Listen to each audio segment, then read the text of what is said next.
ಎರಡೂ ಪಕ್ಷದಲ್ಲಿ ಸಮನ್ವಯ ಸ್ಥಾಪನೆ ಆಗಬೇಕು. ನಮ್ಮ ಯಾವುದೂ ಕೂಡ ಭಿನ್ನಾಭಿಪ್ರಾಯ ಬರಬಾರದು ಅಂತೇಳಿ ಈ ಒಂದು ಸಭೆಯನ್ನು ಏರ್ಪಾಡು ಮಾಡಿರ್ತಕ್ಕಂಥದ್ದು. ಆ ರೀತಿಯಾದಂಥ 8 ವಿಧಾನಸಭಾ ಕ್ಷೇತ್ರಗಳಲ್ಲಿ ಎಲ್ಲಿ ಕೂಡ ಕೊರತೆ ಕಾಣ್ತಾ ಇಲ್ಲ.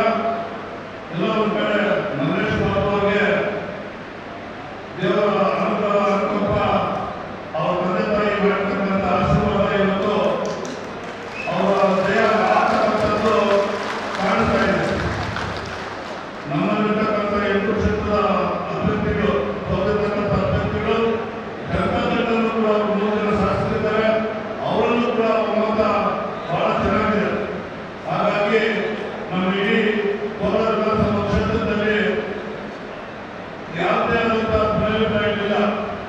ಯಾಕೆಂದ್ರೆ ನಾನು ಯಾಕೆ ಮಾತಾಡ್ತಾ ಇದ್ದೀನಿ ಅಂತ ಹೇಳಿದ್ರೆ, ಬಹಳಷ್ಟು ಕ್ಷೇತ್ರಗಳಲ್ಲಿ ರಾಜ್ಯದಲ್ಲಿ ಬಂಡಾಯದ ಭಾವ ಹಾರಾಡ್ತಾ ಇದೆ.